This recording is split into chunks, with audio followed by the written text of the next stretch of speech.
How we doing? Good. Well, obviously I was told today about the passing of Jim Cotter, so obviously a lot of thoughts and prayers go to his family. Bret Moore also shared with me his last tweet about, thank goodness he loves football. So that was something that's been pretty cool. Obviously I've just got to know him mainly through Zoom, but a guy that really seemed like he enjoyed every day and represents everything that you want from you guys as a profession, but also what we love working with. So thoughts and prayers go out to his family. With that also being said, just kind of along those lines, thoughts to all the people affected by the hurricane going on right now. I know it really hasn't affected our team, but I know Coach has some players affected on his roster with the UTSA. So continue to think of people in that region and all that goes in affected to that. Have a very tough challenge for us, what we got on Saturday. A little bit about last week, just kind of clean up from that.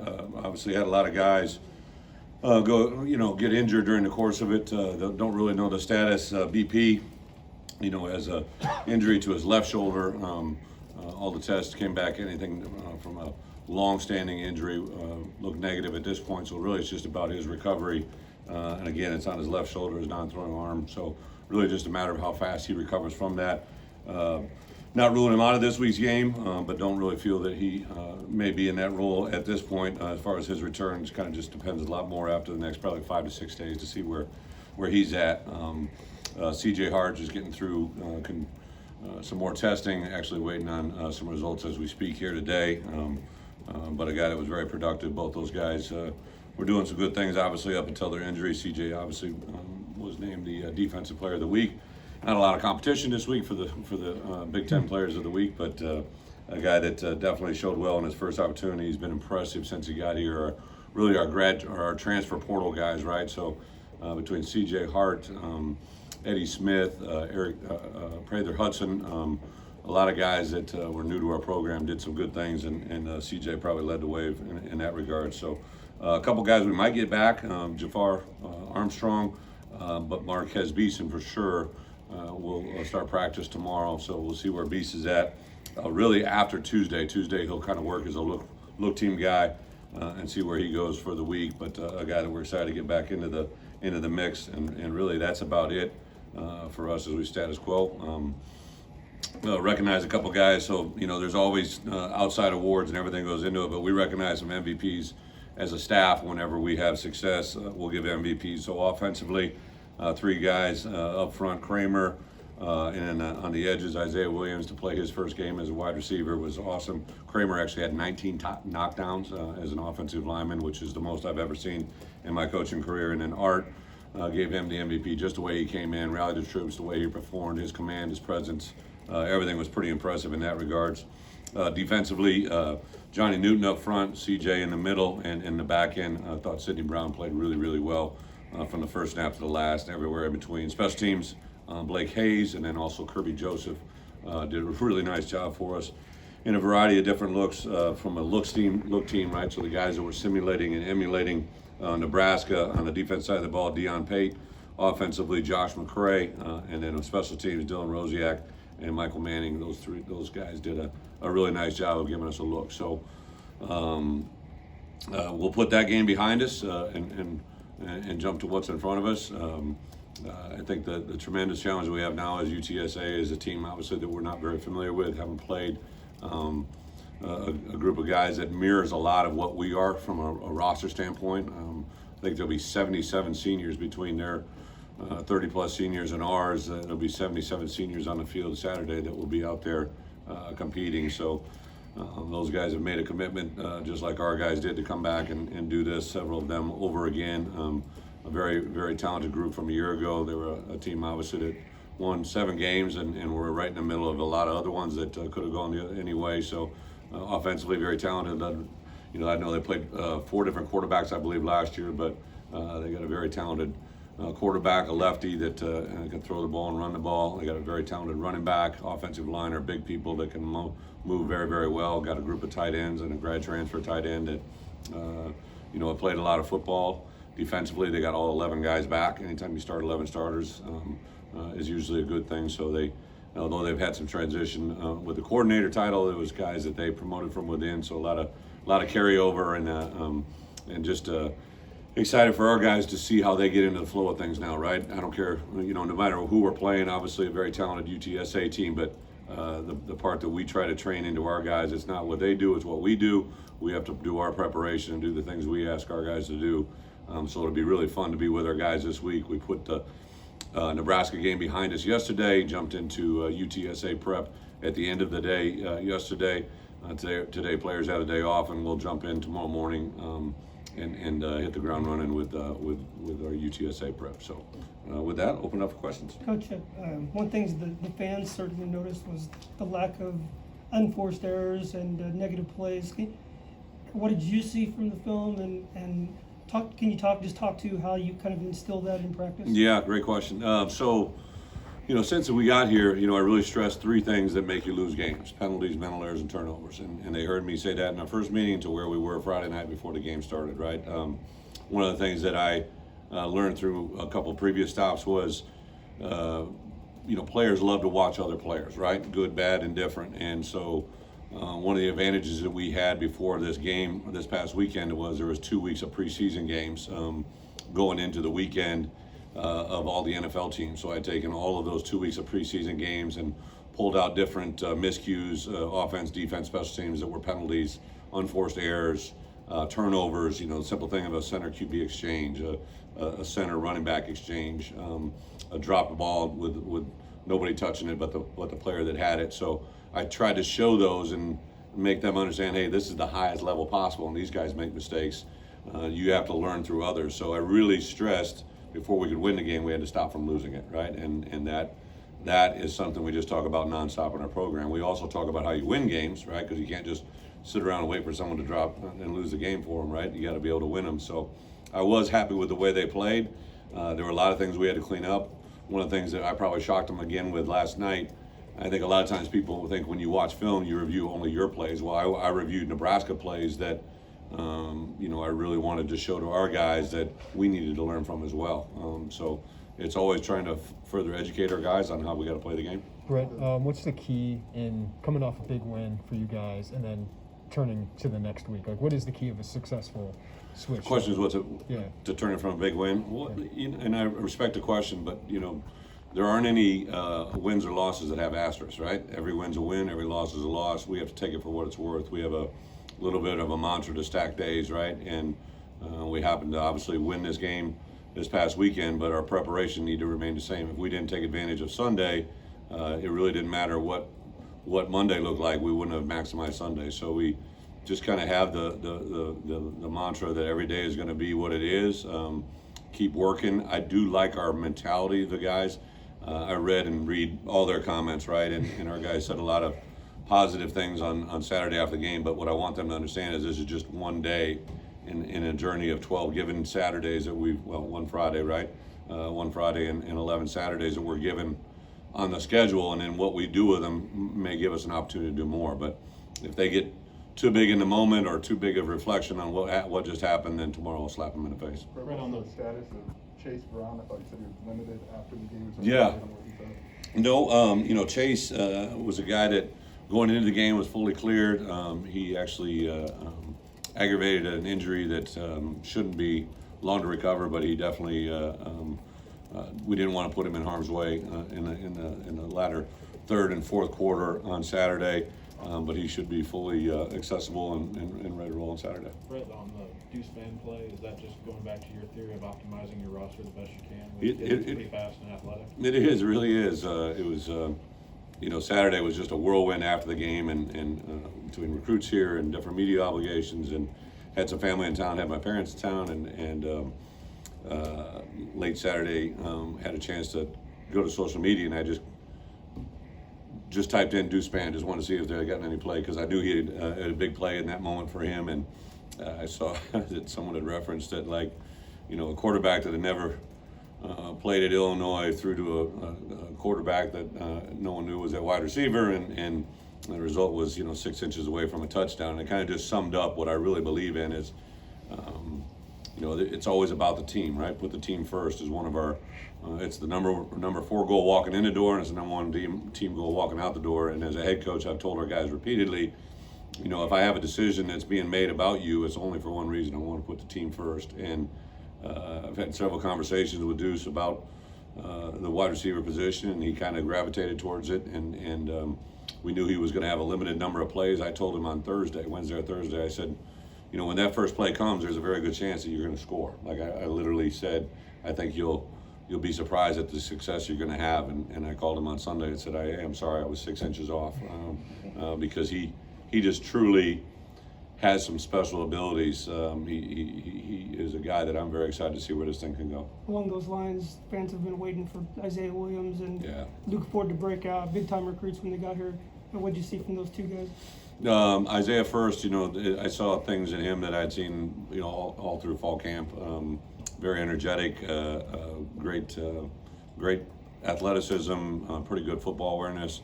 Began to see some of that in the open field, right, when he had the ball in his hands. Will be an accomplished receiver, but a guy that I think you, from a preparation standpoint, always got to be conscious of where he is. And then Luke Ford, you know, really has, I think, begun to evolve into a complete tight end. Got a long ways to go, but a really fun young man to be around. Him and DJ Barker both. I know DJ didn't get to touch the ball, but DJ had 5 knockdowns, and did some things in the blocking game that really made a huge statement to me, and I will get him more engaged into our overall game program. But yeah, I'm excited about some of these guys that are finding success. You mentioned Saturday that you weren't maybe surprised at how well Art handled, you know, kind of having to go in there on the fly, but just to know you've got another quarterback that can do that and that has had some success now. What's the comfort level as a coach that? Yeah, you know, Art's just been impressive ever since I've come, you know, in contact with him. From my first phone call, I remember I got off that phone call and I'm like, man, that's a mature dude there, right? Like whatever I know that will be the case. And then the people I research with, the people I talk to, from his high school days to his college days, you know, Andy Boo had been with him at Rutgers, had competed against him when he was at Maryland, so he'd kind of known a lot about him. And then he's a guy that was just impressive once he got here. So I wasn't going to be surprised at all if Art was put in the moment about how he handled the moment. I didn't know how he was going to play, but I knew the handling of it wouldn't be an issue. And it's just his demeanor. He's so serious and but yet also has a good light to him. And we have, you know, the good thing at that position, you know, BP had played a lot, Art had played a lot. Ryan Johnson, who was another quarterback, even though you guys don't know a lot about him, he's played a lot of college football, even though it hasn't been maybe at the Big Ten level. You got to keep in mind Isaiah Williams has already played a lot of football at the Big Ten level as a quarterback. So there's a lot of guys already in our system that have the ability to play quarterback and have done it so already. Coach, what did you see out of Devin Witherspoon on Saturday? He had, I think, 3 or 4 PBUs and had Yeah. an opportunity to get a couple of picks too that just kind of fell through his hands. Spoon's you know, I think just scratching the surface of how good he can be. He's done a lot of really good things physically since we've been here. He's put on a little bit of weight. He used to, you know, get knocked around by a strong breeze, right? So like he's actually put some frame behind that, and very, very good football IQ. He's fun to be around. Like the best corners I've ever been around are those kind of guys, right? That magnetic personality. Jumped on a little out route there to the boundary. Kind of explained to him, hey, you gotta be ready for the out and up next time. But he gets football and he understands it, and I just couldn't be more excited for someone on the beginning of their career here. Why is it that personality works well with some of the best corners you've been around? You know, corners got to have short memories, right? They have to. If you get beat on a play, or if you get give up a touchdown or whatever it is, if you dwell on that play, you'll never be able to maximize the next one. And it's been my experience that the best corners have that confidence. They know even though they may have just got one, I'm just going to get the next one, right? And that's definitely what Spoon is. There were times it seemed like the momentum could have swung the other way, maybe when Brandon got hurt or fumble. What did you think about the way that your guys responded and kind of stalled? So the thing that I shared with them, the last thing we watched together on film Friday night was a first quarter and fourth quarter edit of the Nebraska versus Iowa game last year. And at the end of the first quarter, it had kind of gone back and forth a little bit. I'd showed them the field position game, showed some change of momentum, showed some big plays. But the end of the first quarter, I believe, was 10-0, right? And then I showed the first play of the fourth quarter, and it was 20-20.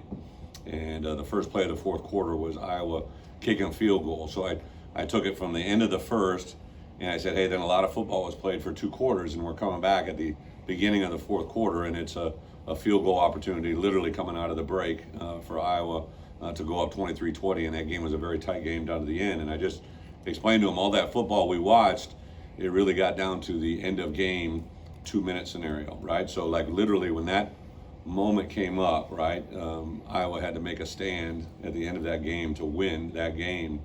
And I think our guys sitting there on Saturday, a couple of them made reference after game, they're like, hey, we just watched this, right? Like we know the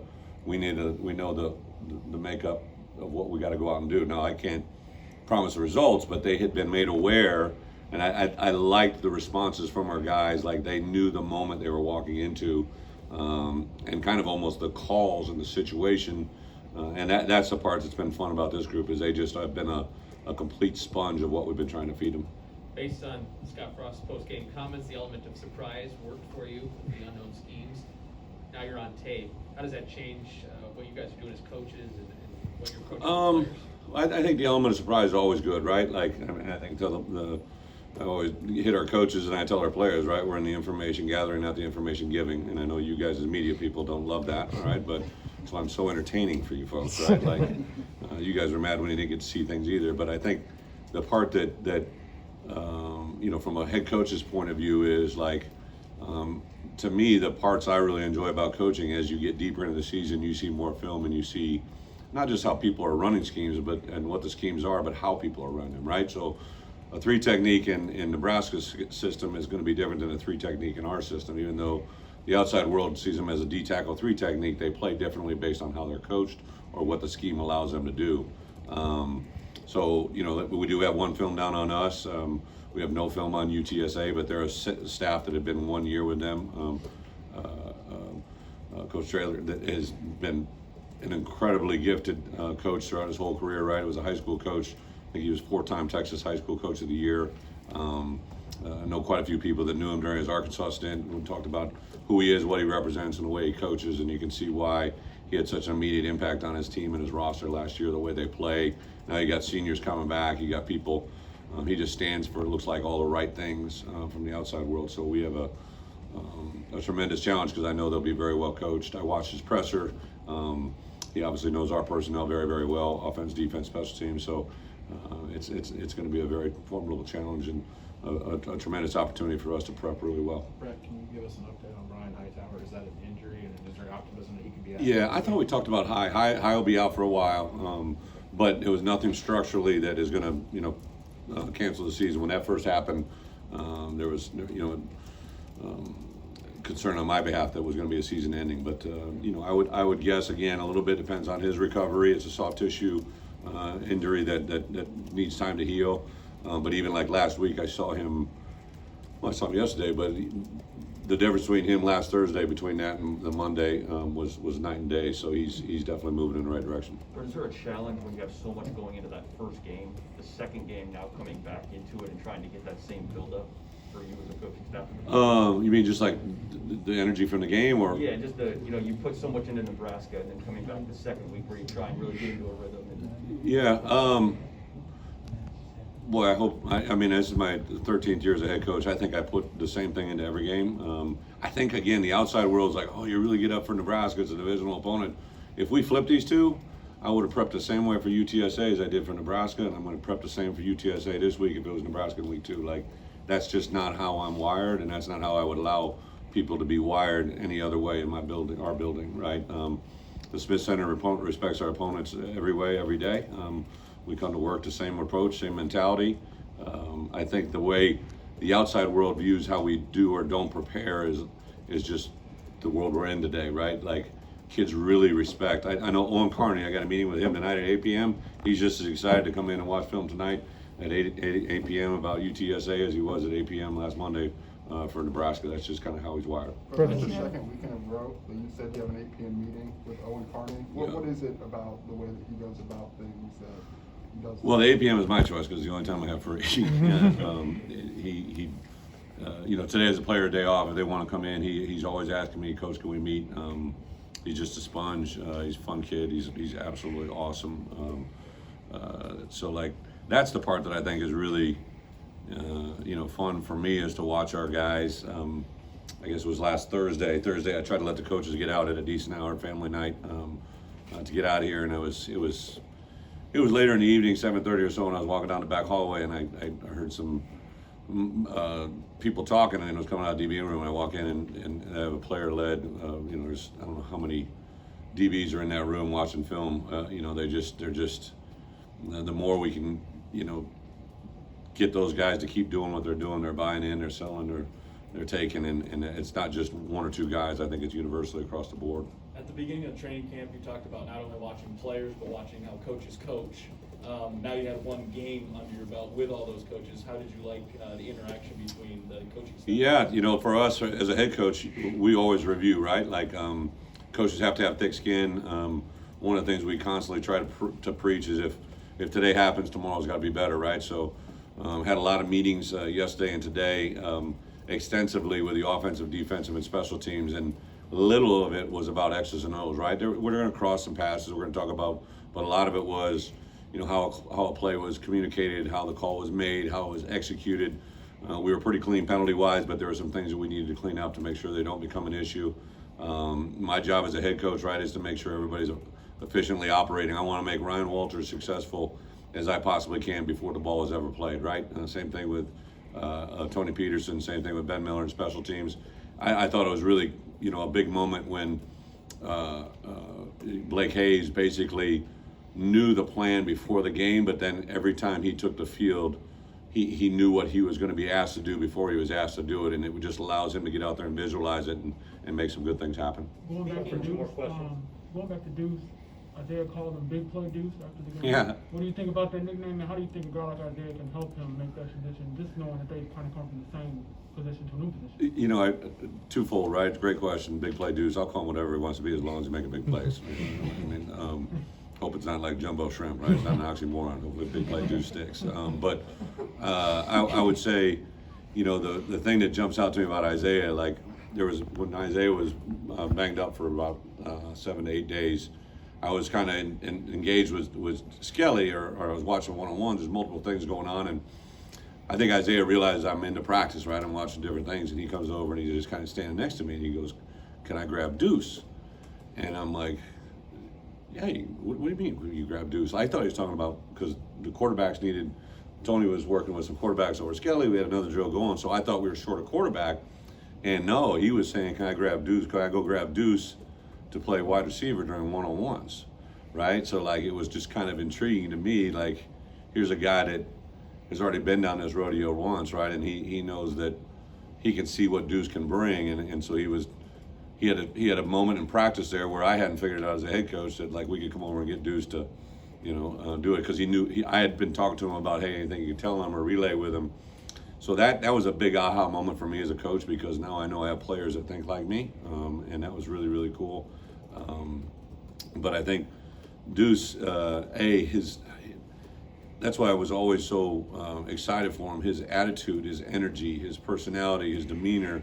The kids love him. Like when he made that play, like literally that play was under review, right?